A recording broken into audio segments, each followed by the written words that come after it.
I'm a long ways away from achieving what I want to achieve. What do you want to achieve? I want to take my state back.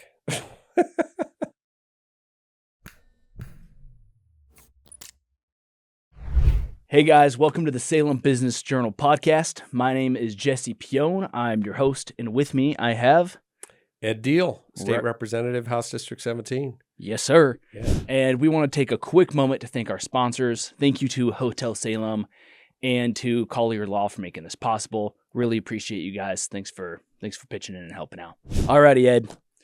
So you guys just passed. Last time we spoke, Yeah. you were on a mission within 3 weeks to get 100,000 signatures. Yes. How many did you get?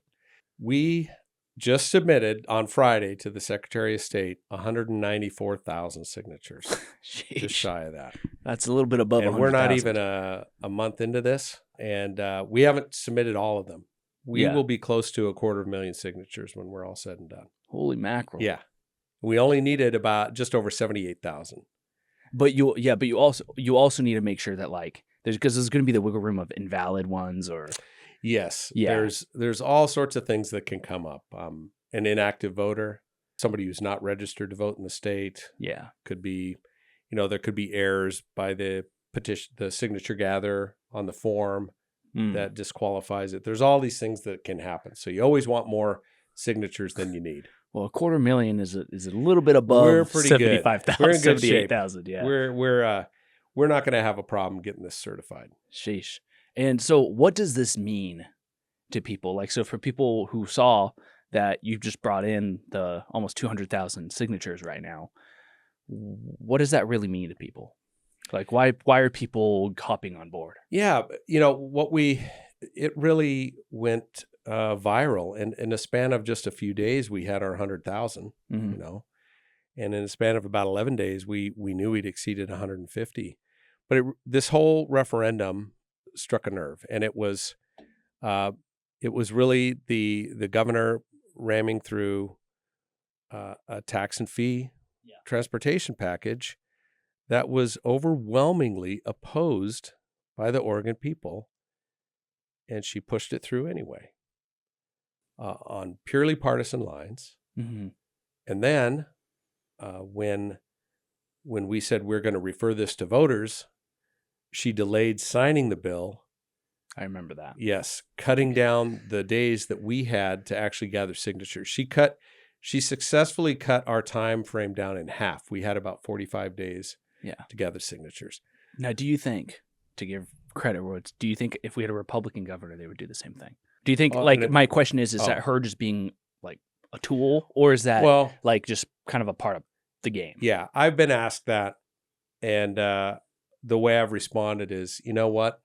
I wouldn't be ramming through a bill in the first place. That's the fair. Majority of Oregonians opposed. That's fair. That's so totally fair. That's how I see it. Yeah, well, it does seem like, and that happens. I feel like it happens often in our state, just because there's been a lack of balance since I've been alive. There is an arrogance there. There really is, Jesse, that they knew it was unpopular. Mm-hmm. They knew it was unpopular, and they did it anyway. You're there to represent the people. That is just arrogant. And this is what I learned a couple weeks ago. Mm-hmm. They were promised by the people who were supposed to know. They were promised there's no way they can do this. If you delay signing this bill, the people who've gone through this before. Gotcha.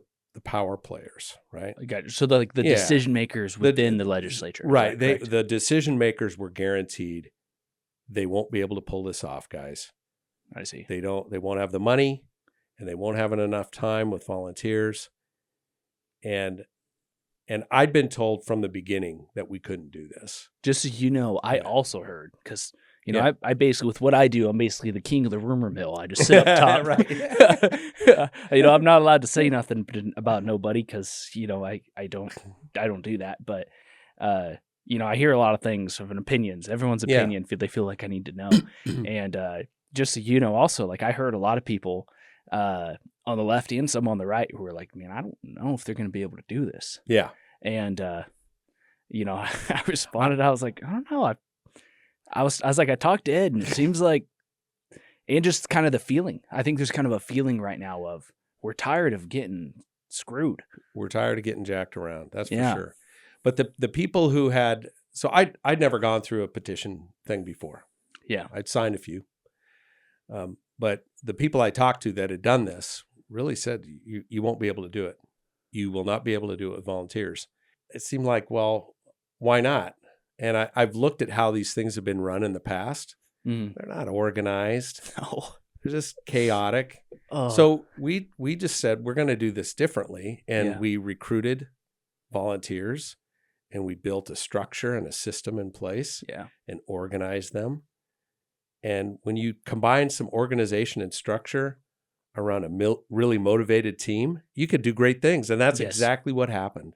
Yeah. That's exactly what happened. It was very clear that you were organized. Because typically, like when I see like a repeal or like repeal this person or kick them out of office, you know, it's always like some loon with a folding table and a sign on their table, just out there. I don't know if they're all not loons. Talking to nobody. Jesse. Okay, not all of them, but no matter what state it is, I'm not talking about just Oregon, but I'm talking about like. Typically, it's very disorganized, and it's just someone who's got a bone to pick. There's no organization or structure around it, and no planning. Yeah. So we took the opportunity to plan, and we also did some things that were different that initially we got some heat for. Mm-hmm. And in retrospect, I'm sure they're looking back and going, yeah, that was a good idea, what they did. Like we said, we're going to print all the sheets. You're not going to print the sheets. We're going to print the sheets. We're going to give them to the captain. And if you want sheets, you get them from the captain. Mm-hmm. And we expect those sheets back because we had a really tight turnaround, right? We didn't want to hand sheets out willy-nilly and not know where they are and not know how many we printed. And so that gave us a few things that allowed us to keep track of where we were at almost on a daily basis. So when I was looking at, hey, we're over 100,000 signatures, I had a high degree of confidence that we were, even though we had not reviewed those signature sheets yet, because we were getting reports back from our petition captains. And they were keeping track of every volunteer, how many sheets that they took. Yeah. And our mantra was, don't give them any more than they can fill out in a week, and get them back. Yep. And then send them back to us. So it was a much more disciplined approach. Yeah. What's I'm an engineer. No, I was like just thinking systems. Yeah. And Jody Fleck, who was our grassroots director, amazing. Her and I think alike on a lot of things. So that really helped. Yeah. So, yeah. Well, I was going to say to that, that's something that every business I feel like goes through. I was literally just going through this, just this last couple of weeks as I'm kind of restructuring my business. And, as I was doing that, as I was trying to figure out, or this year kind of like, well, how can I make sure I have processes in place to make sure this machine runs efficiently? Because that's what you did, is it's a machine, just like a business. It's a machine, and this is a machine, And what's really crazy is it feels as if when you're doing the extra tracking, people are like, oh, why are they making you turn it in every day? Why are they only giving so many sheets? It's like easier just to give them a stack, let them just go do their thing. And while that might be easier in the short run, you're actually able to get a lot more done faster by being able to track it and know where you're at and have those systems in place. Even though it takes an extra step or two.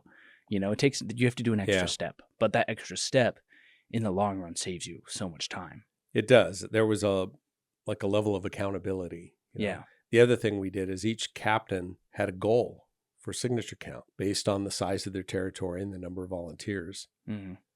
And I think that was another key thing. And almost every captain blew past their goal. Really? Yeah. That's cool. Yeah. But I think people need to have a target. The other thing that we did is we were giving people some info on how many signatures had been gathered. Mm-hmm. This is one of those things that's really debated. You shouldn't tell them. They'll lose their motivation. Oh, yeah, because if you tell them, we only need 8,000, and you blow past it. I mean, there's two ways. If I was working for you and you gave me a goal and then you kept me in the dark, whether I was achieving my goal or not, I'd probably finish my job, but then I'd never work for you again. Yeah, for sure. I wouldn't want to be treated that way. Yeah. So we decided let's let people know. Let's let them know where we're at. And we did. And they realized they're winning. Yes. They're on a winning team. Yeah. There's been a lot of petitions out there that have lost, but So many. This one won. And I think the response was positive. Yeah. So I wanted to let them know, like before Thanksgiving, I wanted to let them know, guys, we got 150,000 signatures here, man. Go to Thanksgiving dinner, take a break, celebrate, share with your family, gather some more signatures while you're with your family. But we're winning.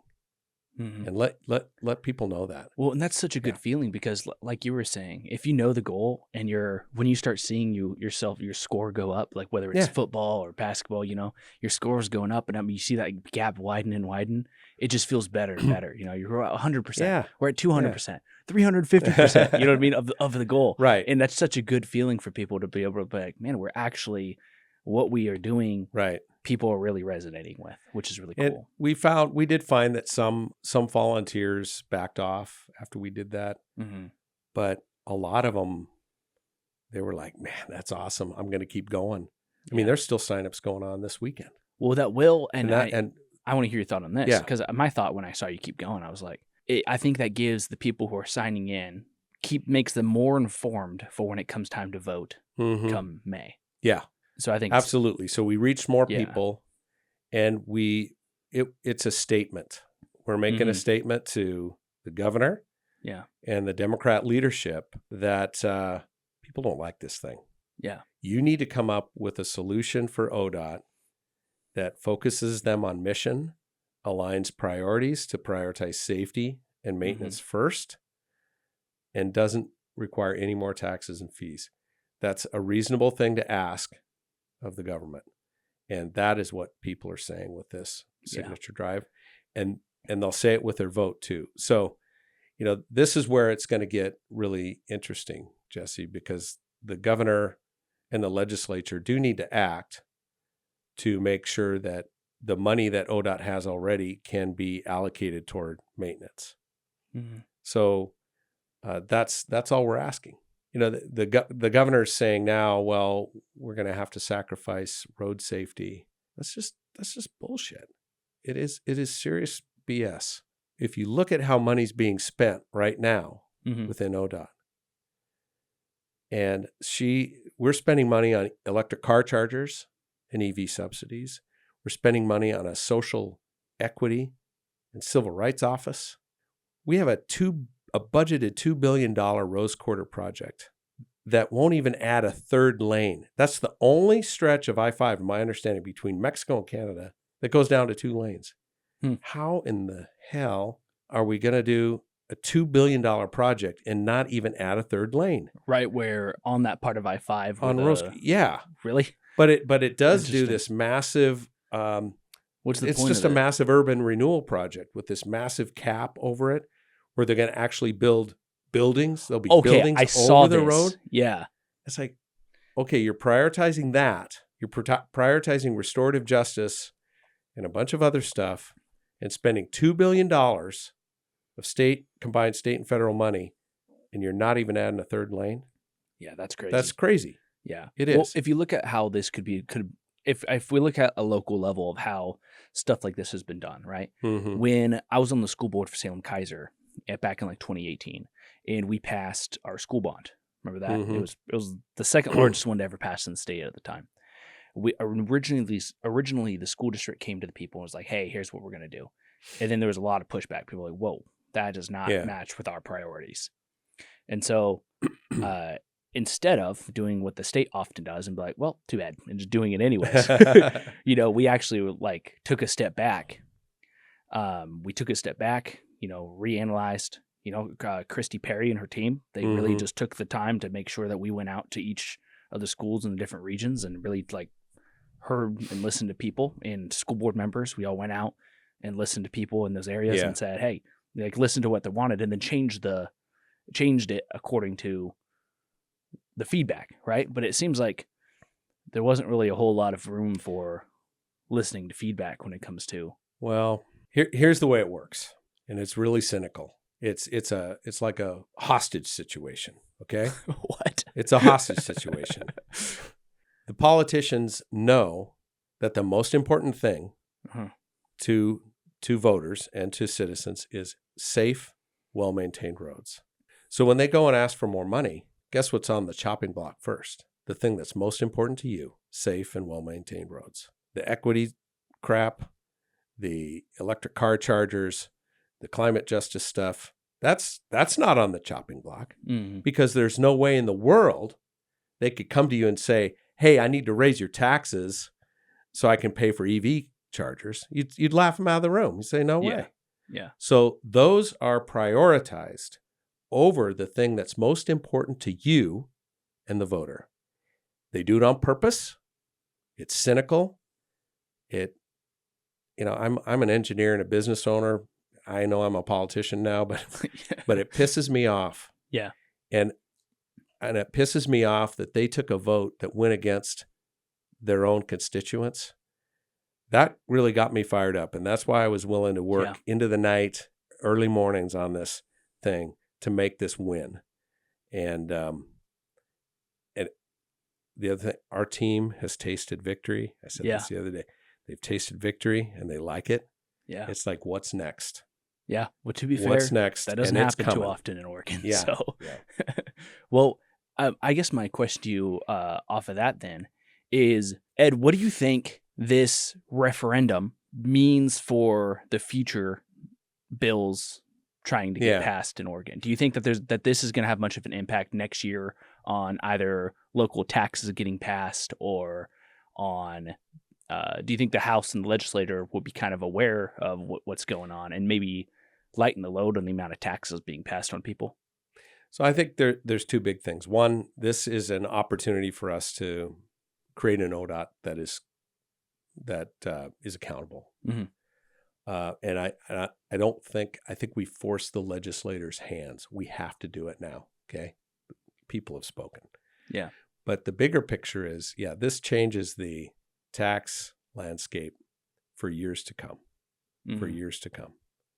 If you're going to come to the Oregon people and ask them to pay more taxes, you better convince them that it's the right thing to do. Yeah. The governor and the Democrat leadership had 9 months to convince Oregonians that this transportation tax and fee increase was the right thing to do. And they failed in an epic fashion, but they still passed it anyway. I think they'll be scared to try and pass another tax. Think so? Yeah. Because I set out to build a machine with the Oregon Freedom Coalition to build a grassroots machine that had pushed back. We built the machine. You want to bring taxes again? We'll fire up the machine again. We'll refer it to the voters again. Yeah. It's ready to go. Do you think the voters are going to pass this referendum? So the way the referendum works, it's referring the tax and fee increases to the voters. So a yes vote would be, yes, I want my taxes and fees increased. Okay. A no vote will be, no, I don't. I see. So I think the voters will resoundingly vote no. You think so? I'm positive they will. The polling shows that. Some Democrat legislators I've talked to, they're already admitting it's going to fail at the ballot box. Yeah. The governor is going to try and message her, well, we're sacrificing public safety. And my response is, well, you are with your priorities. And I gave you a laundry list of those. But the other thing they're going to try and do is move it off of the general election, which is what we specified as the chief petitioners. They move it off the general election and put it on the May primary. Oh, I see. So instead of having it in November, they're going to try to have it in May. Yes. And that, again, that's another cynical move. I mean, Can they do that? They can do it. She's already, snubbed her nose at the Oregon people by shoving this through, knowing it's unpopular. Do you think that she thinks that it is popular? No, she knows it's not. She knows it's not popular. Do you think she thinks that she's doing the right thing by trying to pass I this? think she believes she's doing the right thing. I think she believes she has to do this. Yeah. Even though the voters don't like it. I strongly disagree with her. What really it's about is she's got a lot of special interests that she doesn't want to piss off. because those are the budget cuts that would happen within ODOT. That's where the money would be pulled from, is some of her special interest pet projects. Yeah. And that money would be pulled and used for maintenance. Yeah. She doesn't want to face that. She doesn't want to do that. Well, very, very similarly, what this is reminding me of is, so, there's been all the fuss around town about the city manager of Salem resigning from last year, remember? And all the, it was a bad thing, and they're getting mad at some city councilors about it. But if you really take a minute to pause and look at the situation, right?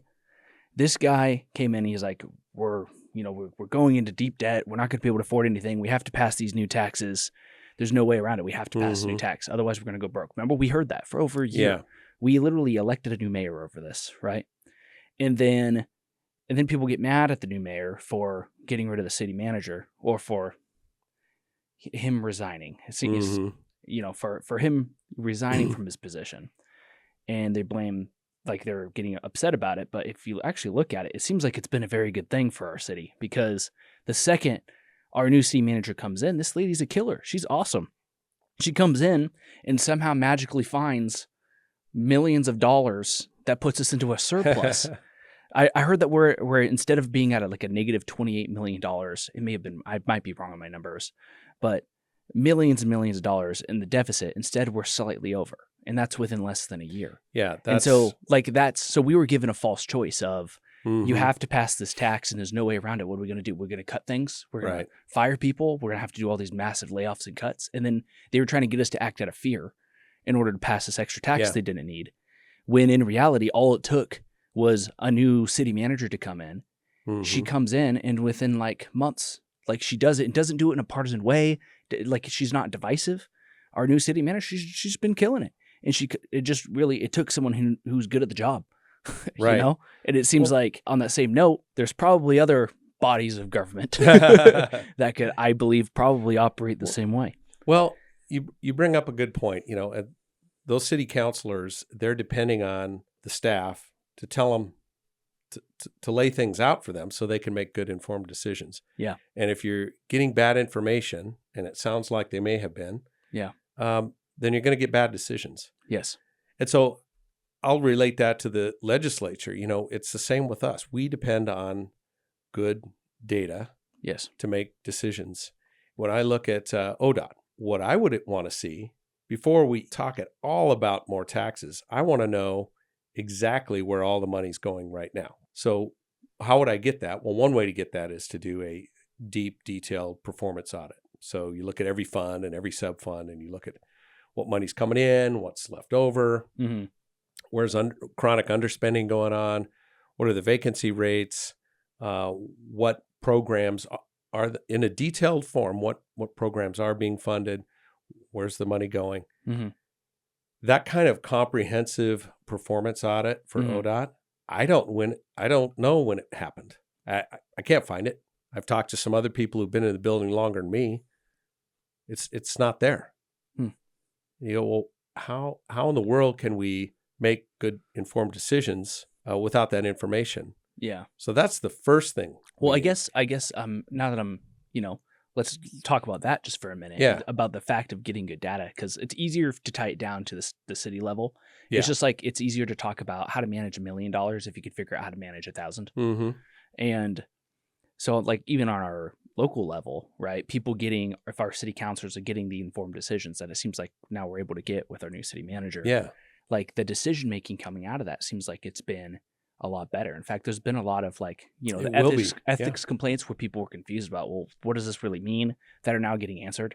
And there's other things like, well, what are we allowed to do? What kind of gifts are we allowed to accept? Or how do we do this? Like, people are starting to think about the process now instead of just going with what was going on. That's great. You know what I mean? Yeah. And so it's a little bit, it's not the prettiest sight, when you're actually working on things that need work. But, the good coming out of it seems as if we're getting better processes because they're getting better data and more informed. Right. Is what it seems like. And I feel like on the state level, we would probably receive the same, I would assume. Well, we depend heavily on, like I said, on that information coming in. And I got to say, with our agencies are huge, and I don't always feel like we get good information, but it's complicated. I serve on the healthcare committee, and I serve on Joint Ways and Means Human Services. And today, our human services budget is like 45% of the state budget. Sheesh. And it goes through one committee. And those are just like state employees, correct? Huh? Does that include the salaries of all state employees? That include the health authority? No, this is human services, so it has to do with DHS and OHA. Oh, that's it? Yeah. That's okay. So that's not including employees from ODOT. No, that's just the health authority. So 45% of our budget goes towards DHS. And that's public. It's public services. It's welfare. It's Medicaid. It's SNAP benefits, and that includes the federal money that comes in. So it's a lot. And I'm a new guy. Yeah. And so you jump in and, okay, now I'm reviewing and approving this massive budget. Mm-hmm. It's taking me a while to absorb that and understand what that is. It's a lot to take in the first year. Yeah, that's true. How many years? How long have you been? So I was just in 22 was when I was elected in November 22. Yeah. So my first session was in 23. That's good. That's not very long. Nope. In my head, I feel like you've been there. No, I'm new to politics. I'm an engineer and a business guy. So, well, I think you've been doing a good job, and I think I'm kind of curious to you now that you've been here a couple of years. Yeah. Is your mindset of like what you thought you were going to be able to do and what you're actually able to do, are they pretty different, or are you able to achieve about what you thought? Yeah. Well, I'm a long ways away from achieving what I want to achieve. What do you want to achieve? I want to take my state back. I want to get some more common sense in that building. Here I'll boil it down this way, because this bill is a classic example. The voice of the Oregon people is not being represented in that building. It's not being represented because we have bills that pass that are overwhelmingly unpopular, and they pass anyway. How in the hell can that be? And then we have other bills that I know are popular that never see the light of day, never get heard. And if you look at it, I was looking at this. So in the 24 election, you can kind of get a good idea what the makeup is by looking at the Will Lathrop versus Dan Rayfield race, I think, for Attorney General. Okay. They're very different. Dan Rayfield's a very progressive guy from the left. Will is a more conservative guy. He was the guy who was a senator in Southern Oregon. No, correct? Will Lathrop, no. Oh, who's he? He never held political office. Oh, he never did? He was an attorney. Okay. That worked for a nonprofit that was going after human trafficking in some parts of the world. Interesting. Great guy. I guess I never knew him very well. No, he's a wonderful guy. And then, Dan Rayfield was Speaker of the House. But what I'm getting at is they're on different spectrums, but they're not polarizing personalities. Okay. That's true. Yes. So you look at the way the vote turnout went, and it was about 54% for Rayfield, 46% for Lathrop.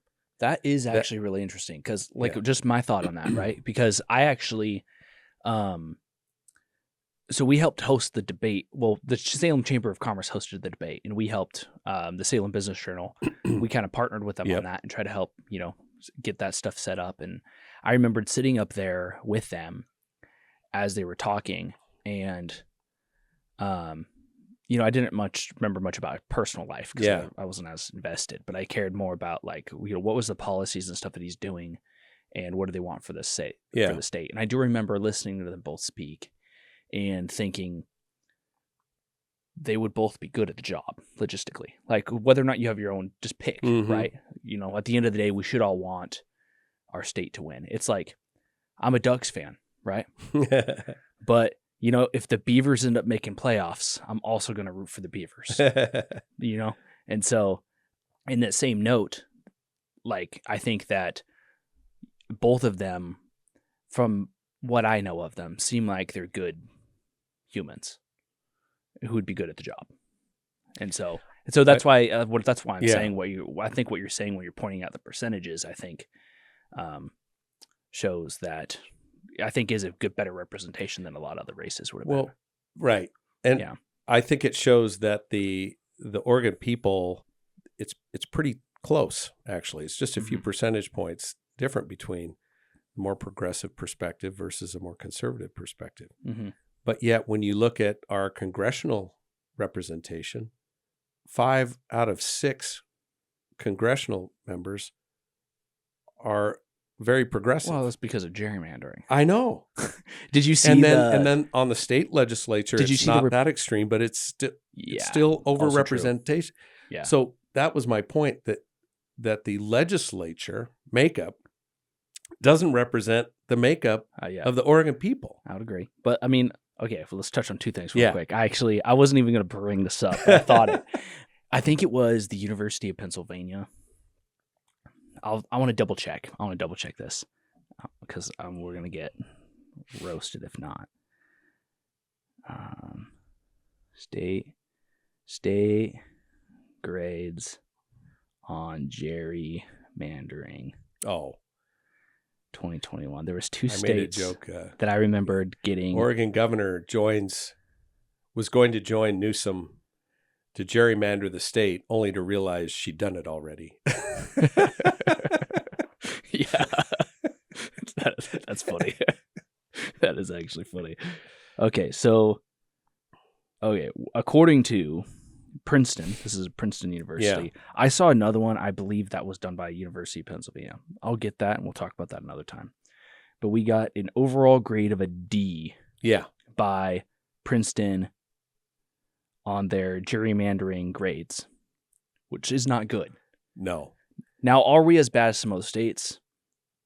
There's some other ones We're just pretty as bad. flippin' bad. There's some other ones that are pretty bad. Those congressional seats, every one of them yes. has a tentacle going into the Portland metro area. Yeah, exactly. Like you can't look at that. You can't even look at a D from Princeton, right? From a place that's not. They're not a right-leaning institution, and if they're giving you a D, then like you can't look at that with honest, good faith and say, yeah, we did our best.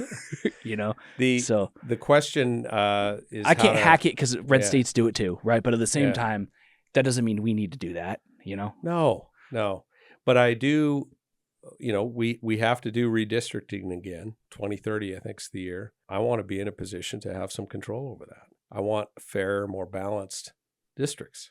It really adds to frustration for Oregon voters when you have this kind of gerrymandered representation in the building and in Congress. It feeds the discontent. It feeds the frustration. So, that needs to be fixed big time. How do you fix it? Well, take control of your state. I think we have an opportunity in Oregon for direct democracy. Yeah. We have a long history of it. We need to use it. And we can do some things that way because that's representative of the true vote of the people. Mm-hmm. So when you're not being represented in the building, go to the people. So we need to look at what things we can do to covers the whole gamut of agency accountability, of our tax structure, of a host of other issues. Mm-hmm. Maybe we need to look at how we do our districting in a way that would be more impartial and less partisan. That's something that the citizens could weigh in on too. Yeah. Well, that would be something that would be just like genuinely good for the people.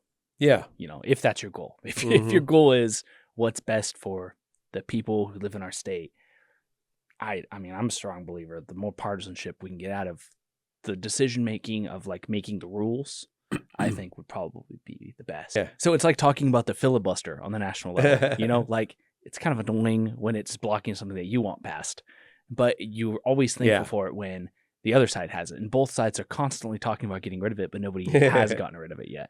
And so like, I don't know, I think more things like that which help balance the scales for those who are in power versus not, I think is probably good. I think you definitely want to seek common ground, but you definitely need to have a pulse of where the people are at, because ultimately that's our job, is to represent them. Well, who represents the independents in Oregon? That's my question. The independents or the non-affiliated voters? Non-affiliated. Independent is actually a party in Oregon. Which is it's kind of weird. It's the whole point of going independent. Yeah. And then and they're frustrated too. They don't feel like they're represented. A lot of them don't like the independent people or the non-affiliated. The independents, and I'm thinking specifically the non-affiliated voters. Yeah. They don't feel represented in the system. I'd say that there's a lot of non-affiliated voters that probably lean more to my side of the fence than others, but they don't like the partisanship and all that stuff. You think there's more non-affiliated voters that lean more Republican? I don't know if there's more, but I'll put it this way. There's enough of them to change the outcome of a statewide election. If they were engaged and if they had a reason to vote, we could have a Republican governor. We could have a more, I'd say, more moderate governor than we have now. And it obviously takes the right candidate, but it takes engaging those voters. And that's one of the things that my Freedom Coalition is about, is to engage those voters. Since you brought it up. Oh, gosh. Let's talk a little bit about this governor's race we got going on, shall we? So right now, who do we have that are Republicans that are in the field? So we have Commissioner Bethel was the first one. Yes. Danielle Bethel was the first one to sign on. Then Christine Drazen. Correct. There's rumors of two others that are coming in. One of them was Chris Dudley. Chris correct? Dudley. Has he already filed? No. I heard he opened up like a PAC though, correct? I think he has, and he has a website. I'm meeting with him Monday. I'm having coffee downtown with him Monday. Well, tell him to come on my podcast. I will. Yeah. I will. Okay. And then there's another guy that I've met that is hinting that he'll run. It's Chael Sonnen. Was that the UFC guy? Yes. Oh. Yes. He still hasn't announced? I've seen some posts on social media announcing. that he has not announced, but he's acting like he's going to. So I don't know. Then there's a few others that I really don't know. I don't think they stand a chance in the world of doing anything. So that's kind of the landscape. So question for you. So let's talk about the last governor election before we go into this one, because now we kind of know who the players are. But Christine Drazen, who's in this current one, was also in the last one. Yep. So let's look at the last one real quick and see how that went. We had Betsy Johnson as I wouldn't even say a Trojan horse, as the giant wrench that got thrown into that election. It made it so Christine Drazen got pretty close. What did it end up being at the end? I think it was 40,000 votes was the difference. That's not that much. Yeah. Now, do you think without an independent person like Betsy Johnson, who specifically I think probably pulled more from the left than the right? There's some debate on that. I think you're correct. I think she pulled more D's than R's, but I do know she pulled R's. Yeah, I do know she pulled R's too. I think she pulled more D's than R's. Yeah, I do know a lot of independents, Republicans, and Democrats who went for her. Like I would say in my head, probably an even amount from the people that I know. But do you think without the Betsy factor, or do you think we just convince her to run again? Do you think without that factor, do you think we stand a better chance or a worse chance? What do you think a Republican stands a chance at all? I think this is going to be a tough cycle for a Republican on a statewide race. Yeah. And a lot of it has to do with what's going on nationally. So you can see it right now. Governor Kotek is basically going to run against Donald Trump. Even though he's not even on the ballot, she's going to run against Trump. Yeah, I feel like that's what a lot of people are going to do. Yeah. And in a state like Oregon, that makes it. So anyway, that's my take. Yeah. I think it's going to be a difficult cycle. That said, I'm confident that we can change the makeup in the state legislature because when you get down on a district by district basis, and the transportation referendum will make a difference. Yep. So I would agree with you there. So I'll lay it out. Representative Munoz, who represents part of Salem, she won that seat by 164 votes. I will guarantee you that her constituents hate this transportation tax and fee bill. She voted for it. So she's got to fess up to her constituents on that. And speaking of that, if you ever want to have a debate or discussion on the transportation fee bill I'd love to have a discussion with one of my colleagues that voted for that bill. Yeah. If you want to have that kind of discussion, I'd love to do it. Well, I'll definitely do that. So we're going to be launching our political podcast that's focused on that. because SBJ is like current events, things going on in town. Yeah. But that one's really focused on statewide, which we're going to hammer really hard on hard topics. And so I'm actually really excited for that one because that one just takes a lot more. It takes a lot more like you have to be really, because here we could just sit down and talk. But there I got to make sure that I really, pick the right people to come on. So that way, like, I want to steel man both sides. You know what I mean? Because if you can't win against a steel man, you're going to have to moderate things. So there's it takes a lot more moderation, I think, in making sure that, like, people aren't just coming in and saying a bunch of crazy things, and then just like and it's got to be a lot more facts based, and really making sure that it takes more policing, I think. That kind of that structure. But I would love to do that. I think if we can show people how to have debate in a healthy way, and how can we talk about things that are hard in a healthy way, a lot of these things that Charlie Kirk was trying to that he was emulating and showing the world. And I think that, like, that idea, right, no matter how you feel about him, the idea of we should be able to have healthy debate in this country, the idea that we should be able to speak our mind and have the freedom of speech and truly care about what the other side says and hear them out. I think that's so important. If we can show that locally, facilitate that, Jesse, that's awesome. And I would love to help you with that. Yeah, because it's important. We have to have that dialogue. I was talking to you about Braver Angels. Yes. And it might be an interesting podcast for you to talk there, because Salem has got a growing group. But Braver Angels is a national organization, and it's all designed to have Reds and Blues dialogue, regular citizens. Yeah. To dialogue and discuss in a way that doesn't offend and alienate. And so they basically teach you methods of how to talk to each other. Yeah. Without pissing each other off. And I was very attracted to the organization when I first learned about it a couple of years ago. And so I joined, and since then there's a pretty active Salem chapter. I met with them yesterday. Really? Yeah. Interesting. Rob Anderson came out, and Satya, do you know Satya? I know him well. Yeah. So he's one of the captains for the Salem. He's like the red captain, and then they have a blue captain, and I'm forgetting her name. Yeah, it's a cool organization. Yeah, well, I like the idea behind that. I think that's good, and I guess how they implement it becomes the determining factor. Yes. There. But yeah, I think that's really cool. Well, thank you for coming and talking about the transportation package. Absolutely, it's good seeing you again. I'm gonna just so you know, we're not getting off on the whole governor conversation. Once we have, maybe after the new year, on the politics podcast, we'll have a talk about the different candidates and the strengths and weaknesses of each one. Oh yeah, because on the left side we have just the one candidate, correct? We don't have. Does she have a primary? No, I don't think Governor Kotek has a primary opponent. Yeah. Now they may bring a Green Party candidate. I really don't know what that's going to look like. Well, I guess we'll see what happens. But on the other side, right? If our goal is, well, how can we do what's best for our state? Then there's conversations to be had about, okay, well, which candidate stands a good chance and would be good for the state. And so I think that'd be a fun conversation to have, like bring on a couple people who know the different players, understand the political landscape, and really like kind of let people listen as we like kind of hash it out. You know what I mean? Sure. I think that'd be a lot of fun. It would be fun. Yeah. But anywho, well, thanks for coming on the podcast. You bet. Thank you. Hey guys, thank you so much for listening to the Salem Business Journal podcast. Thank you again to Hotel Salem and Collier Law for making it possible and sponsoring the podcast. See you guys.